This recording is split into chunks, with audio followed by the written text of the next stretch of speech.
and welcome to What's Your Story? I have a fabulous guest today. His name is Marvelous Mark Kamp. Welcome, Mark. We're really glad to have you here. Well, I'm excited to be in the presence of such awesomeness. Oh, thank you so much. How was that for a start? It was good. Okay. I mean, to say I'm awesome, that's a really good start. You could get brownie points for that. Hey, listen, and I've known you for a while now, and I've always wondered, how did you get the name Marvelous Mark? That's what everybody calls you. It's not like, this is Mark Kamp. It's like, this is Marvelous Mark. So how'd you get that name? Well, that's an interesting question that you would ask me, and you were almost correct. Everyone calls me Marvelous Mark but my wife. We've been married for 7 years, and she has not one time called me Marvelous Mark, nor will she, she says, I married Mark Kamp, you are not Marvelous Mark. Oh. So well, that's kind of cool. Well, she's pretty marvelous herself. Yes, she is, and she's just... She could be Mrs. Marvelous. She is now the VP of Rockstar Chaos. I hired her away 5 months ago from her job of 10 years working as an executive assistant with an orthopedic surgeon, and I was at the point in my business to where I needed to hire someone to manage me, and we were talking, and I'm like, who better would take care of my business than her. Yeah. And she was kind of not real happy where she was at the time, so we thought we would do it. We prayed a lot, and we got a little counseling to make sure, you know, the husband and wife can gel, and we've really only had one kind of disagreement, but it's been great. And with the Southwest Airlines Companion Pass, she comes on all the events and speeches with me, and it's really been a fun ride. Oh, that's fabulous. You know, there's a lot of people in the speaking industry that are married, couples that are married that work together, and when it works, it really works, and when it doesn't, they get divorces. Yeah, I was inspired by Shep Hyken and his wife. Yeah, she's lovely. Yeah, when I met them years ago, I'm like, you know what, I want that same kind of bond and partnership someday, and it's happening. Well, first off, you've got a cool wife. I mean, she's really awesome. And I see you guys together. You treat her like $1 million, and so it should work. You know, it should work to work together too. But did you answer my question about? I did not. I was kind of diverting that. So I'm going to take you back to a time far, far away, a galaxy far, far away. The year was 1982. Saturday Night Live, SNL was kind of at the prime. They had a lot of the greats back there, Chevy Chase and Billy Crystal. And he did a skit and started this whole thing, you look marvelous. Right, I remember that. You look marvelous. T-shirts were coming out, and I had just started my radio career back then, and a person that I was dating at the time said, you know, you need a radio name. You should be Marvelous Mark, you know, MM. And it just kind of stuck. So I was buying the Billy Crystal You Look Marvelous t-shirts and giving them away on the radio as part of my promotion. And then somewhere down the road, when I started competing against bands, because I was more of a DJ type show, I was telling everybody that I could compete or deliver more energy and engagement than a 5-piece or a 10-piece band. So somebody said, well, you're saying less will give you more then. And I'm like, yeah, like Marvel less. And that's how Marvelous Mark gave birth. Now, fast forward another 10 years as I've become more advanced in marketing and copywriting and trademarking. Here's the golden takeaway. If you misspell something, it's easier to trademark and copyright. So it was very easy to get the URL and trademark and copyright Marvelous Mark. Wow, that's really interesting. That's fascinating. So those of you that are trying to start your own business and you can't get that URL or you can't get the right trademark or copyright, try being creative with the spelling on it, and then bam. Wow, I like it. I like it. You know, I did that with my name because Morio, very often people misspell it. And so I got all the Judys with the I and the Judy with the IE and the Judy with the Y and the Morio with the Moreno, M-O-R-E-N-O. I got all of those because, you know, you want to have people be able to find you. And if they don't know how to spell your name, well, guess what? They don't find you. But if you've got all the URLs that add back to the right one, that point there, it works. I'm surprised you just didn't go with Judy Moore, because you give so much more than everybody else. That's you know, smart. You're such a giver. Yeah, I like that. Maybe I should do that now. I'm a giver. My doctor says I'm a carrier, but it's the same thing, right? I thought he said you were a character. That too. That too. Okay, so now I've asked you about your name. Now I want to ask you about these drumsticks you've got in your hand. Wow, these drumsticks have become a signature or an anchor. I'm told that I'm a very excellent brander. I'm always all about the brand and staying true to your brand. And at a very, very early time in my career, I discovered drumsticks using them in a karaoke bar. I saw this karaoke host keeping the audience engaged with drumsticks.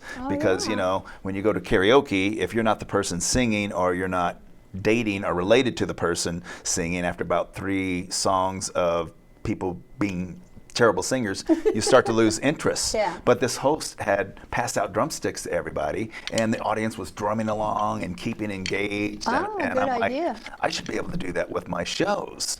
So I researched and found a wholesaler, drumstick supplier, and started branding the drumsticks. It's pretty cool. You can put your name on them, or a lot of times when I speak at associations, I'll put the name of the group you're speaking right, to. and then they sponsor the stick and pay for them that way. Well, I didn't tell the audience that that you're a keynote speaker. Actually, you're a keynote experience. You're not just a speaker, but Well, thank you. But you are an excellent motivational speaker, and you speak all over the world. And I know that you did a gig that they called me about. Where you just had a couple people in a helicopter, and you were in the front and they were in the back, and you were doing a motivational speech to them over the Grand Canyon. When they called me, I said, I can't do that. And then they tell me they hired you, and you were awesome. Yeah, and that was, first of all, thank you for that referral. Secondly, I was really, really, really beating my head against the wall on what I was going to do. Like, how do you deliver a motivational speech in a helicopter when you got the noise, you're in headphones, And the people are behind you. and the people are behind you. And I was trying to be relevant because, you know, we're flying over the Grand Canyon, we're flying over the Las Vegas Strip. You've got enough entertainment and motivation just looking out the window. But this was an interesting character. This is a person that came over, I think it was actually from Ukraine, and he couldn't speak English. And he was trying to get into law school in Southern California, and nobody would take him because he couldn't speak really good English. And finally, some low-rent law school took him, and fast forward, he became the #1 lemon law attorney in California. And he just was feeding himself with, Brian Tracy and Tony Robbins and all kinds of self-help. So he was taking his wife for his birthday, or her birthday, to Las Vegas for a trip, and he just felt the need to keep feeding themselves with self-help and motivation. So they hired me to deliver this keynote in the helicopter. That's awesome. So what I did was I put my slides on an iPad, and when I had a point, I would hold it up over my shoulder so they could see in the back. And then at the very end, when we're coming down at the stratosphere, coming down the Las Vegas Strip, I handed out the words to "Don't Stop Believin'," and I had the helicopter pilot put it in the headphones, and we're all singing "Don't Stop Believin'" as we're coming down the Las Vegas Strip and then landing on the helicopter pad. You are so creative. See, I would have never thought of all of that. You're really amazing. Well, thank you. Yeah. Marvelous. I prefer marvelous. Okay, yeah. Well, you can be marvelous, but you're also amazing. But you're so creative. That's what I love about it. How did you discover all this creative ability that you have? I mean, were you always this way as a young kid and a teenager and whatever, or did it just come to you later, or did you work at it?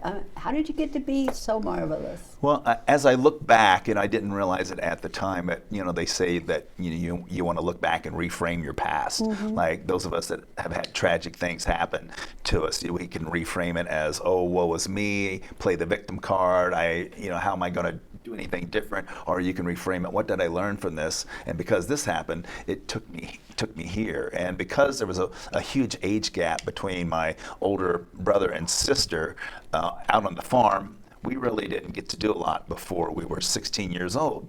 So before I was 16 years old, I'd been to one movie and one high school football game. Everything else was entertainment on the farm, or we would play with the neighbor kids or kids at Sunday school. So I had a lot of alone time. I had a lot of imaginary friends, and I was building tree houses and, playing cops and robbers and army and things like that. And I think that because of that, it kind of forces you to come up with things to hold your attention. And that just kind of led to starting my first DJ gig for the youth group at our church. Yeah.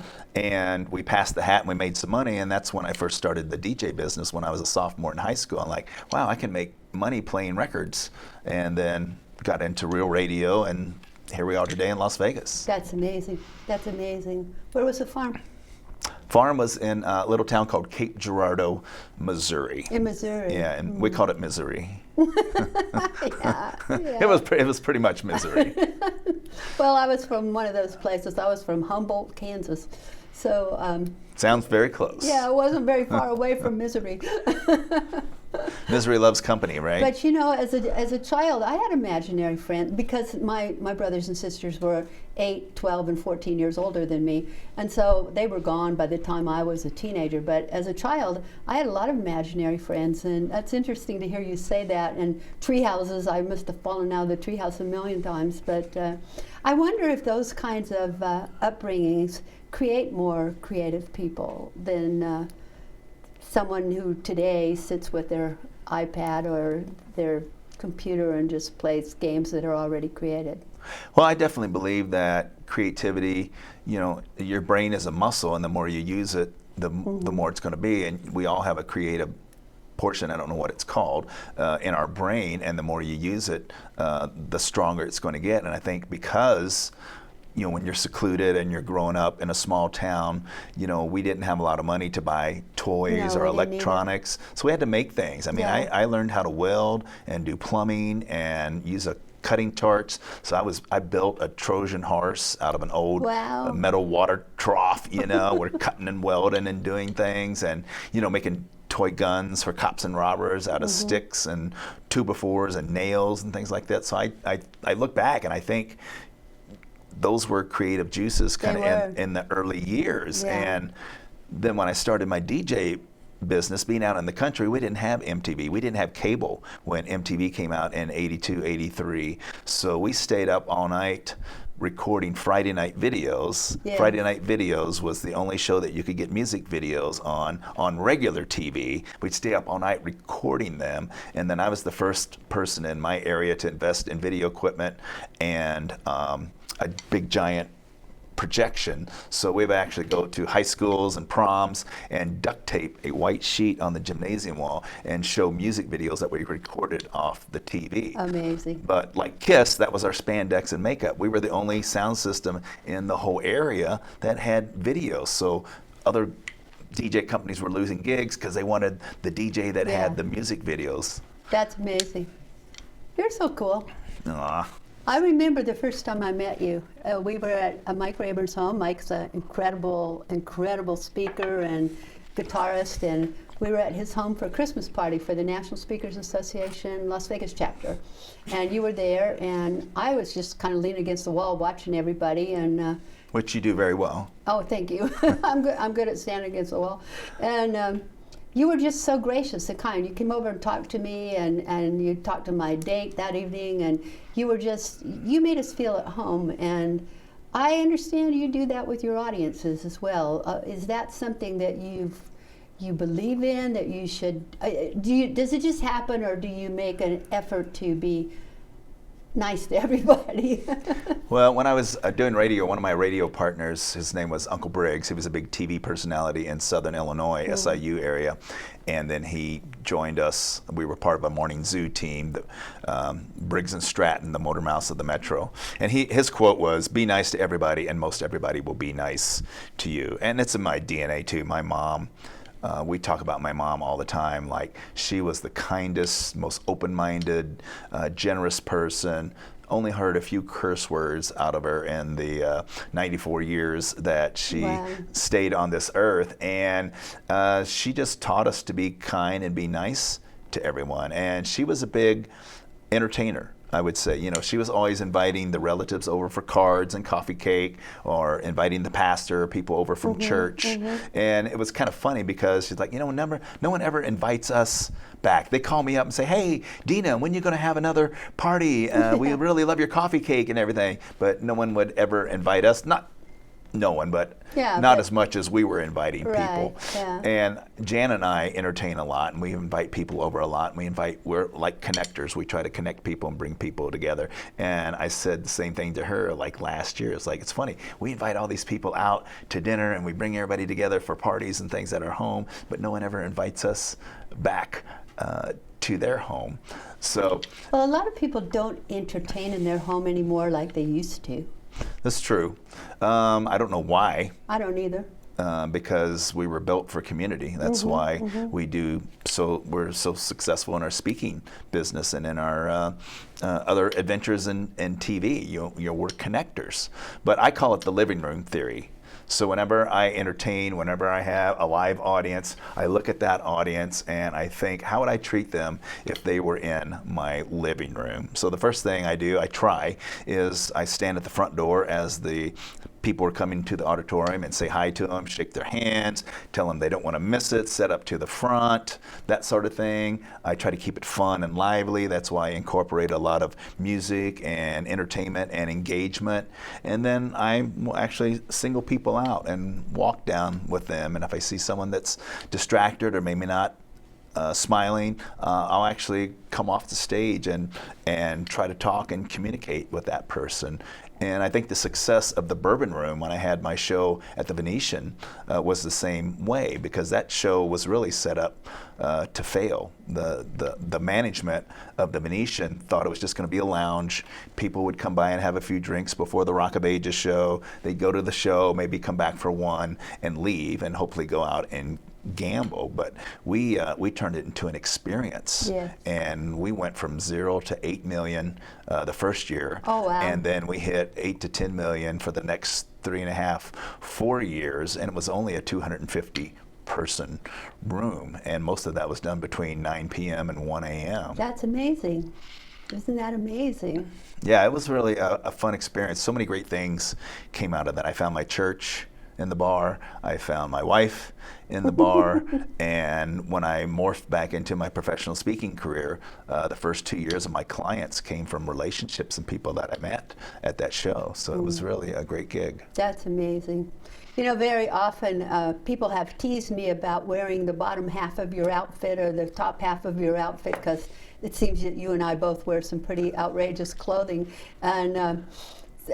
And so I want to know, where do you get your clothing? I want some of those things that you have. Well, that's why it's so important to buy spandex, because one size fits all. No.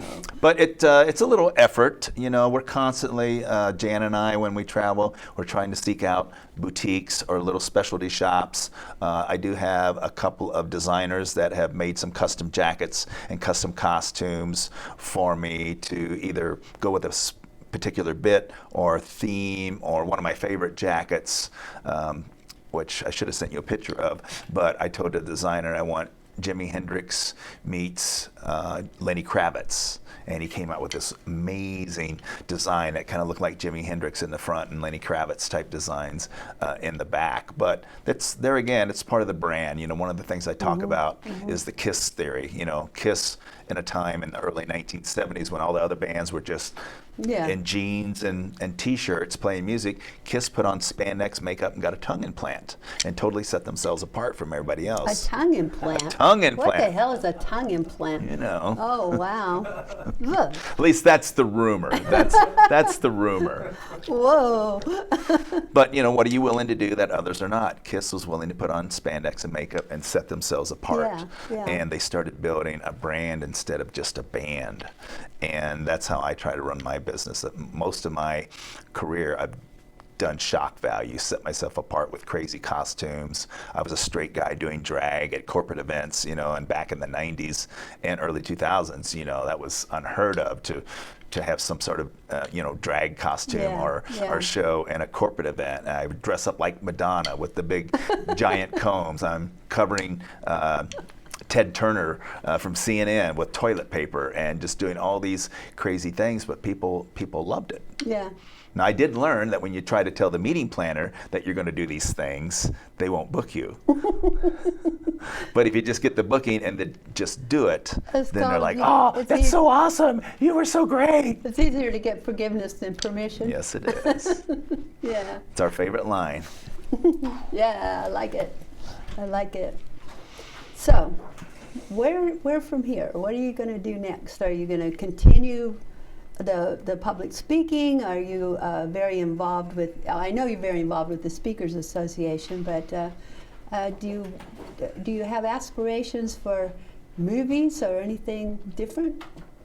Well, I got in trouble making movies with all the video equipment I got in the 1980s, which it's a different story. Yeah, I'm glad you can appreciate that.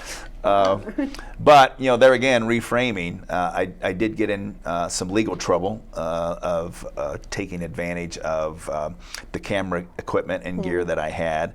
But because of that, what seemed as kind of a tragic moment, that moment led me to my radio job in Detroit, and that was what got me out of little small town USA. So many people never leave, and that's okay. I know. You can build a nice family and career and wherever you live, but for those, if you want to have big dreams, and sometimes you got to go where the money is, or you want to go where the action is. Yeah.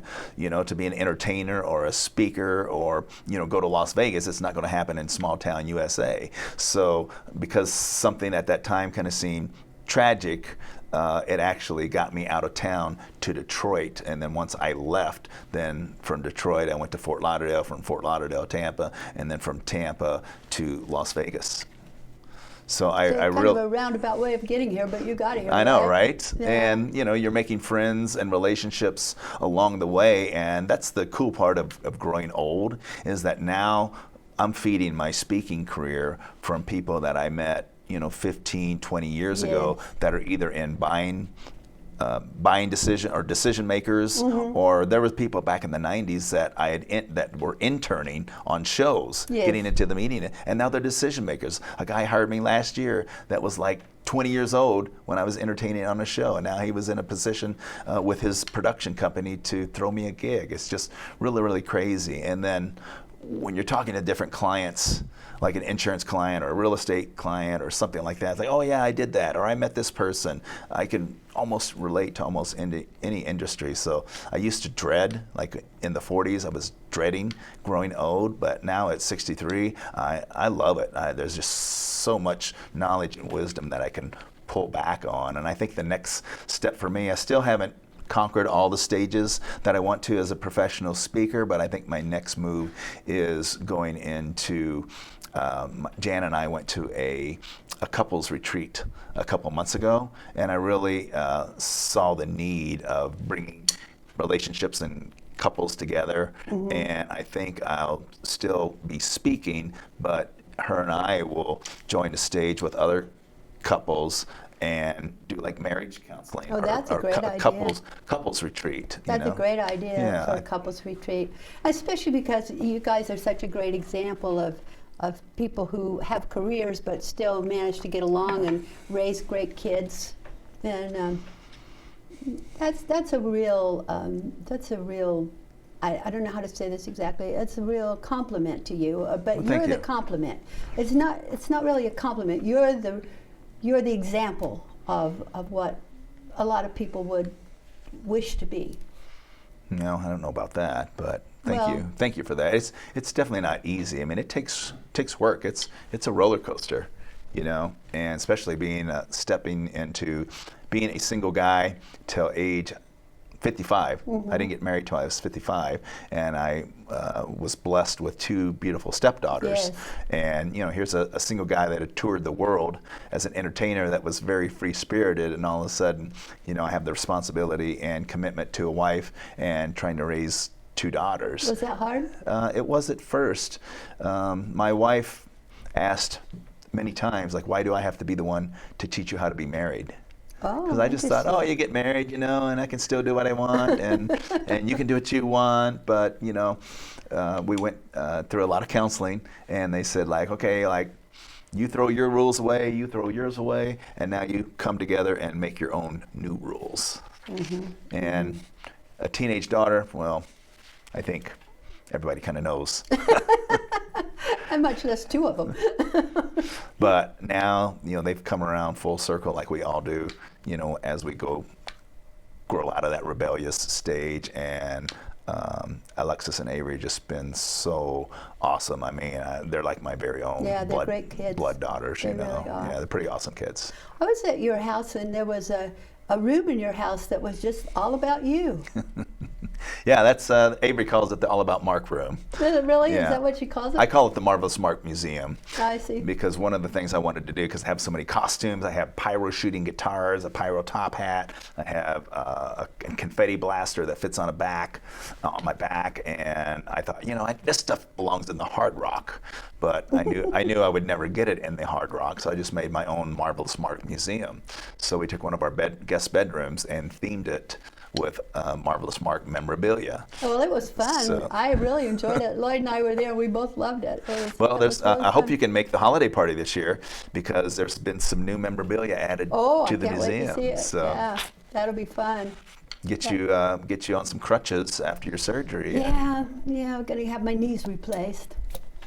Well, those knees have put on a lot of miles through this lifetime around the world. 29 countries. Wow, that's awesome. This speaking has been a wonderful experience for me. Have you found the speaking career to be something you look back on and say, wow, I'm glad I did it? It's a different way of connection. You know, it took a lot of, I guess I just had to wear off, you know, because I was born to entertain, and I just never wanted to give that up because of the, you know, the adrenaline and the high and the connection, and, you know, just rocking out on stage with, you know, a couple hundred to 1,000 people all the time. But as I grew older, I knew that there was more to it than that, and I could still be entertaining, but actually, you know, inspire and connect and love on people. That's really, maybe when I talk about the living room theory, maybe it's just loving on the audience. What is your message? What do you actually my connect people with? My message, I guess the core is that you can still have fun in business and learn something. I use rock and roll and the stories of some of your successful and famous rock stars as a metaphor, because business is business. You know that. You've been in so many businesses and around the globe, and it's like the same principles that apply to you and me apply to rock stars.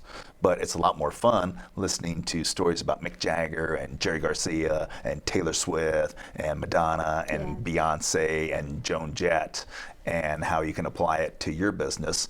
Plus, everybody in the audience gets drumsticks, and we talk about beating the competition and drumming up business and walking to the beat of a different drum, and then how much fun it is to work together as a team, and more effective to work together as a team. So I've seen you have whole rooms of people playing their drumsticks all together as a team. Yeah, we can all be a solo artist and make noise on our own, but when we want to be heard about the noise, that's when we all come together and play the same song at the same time and play it loud. That's a great message. That's a great message. I like it loud. That's a Kiss song. Yes, I know. Thanks, Mark, for being here. It's been wonderful having you as my guest today. I know, it's always fun to come on your show. Would you like to tell the audience where they can find you or how they can contact you if they would like to have you do an entertainment experience for them? Well, certainly. My friends at the Secret Witness program are probably not going to appreciate this, but you can go to marvelousmarkspeaks.com, or actually the simplified version is mmspeaks.com, capital M, SPEAKS.com, and that will show you a little bit about what we're about, on how we want to bring fun and engagement and energy into meetings and businesses for sales teams, managers or companies, or just having fun at work, you know? Yeah. Well, thank you for being here. My pleasure. And thank you for being here with us today. We so appreciate every time you join us, and we hope you'll join us again next week on What's Your Story?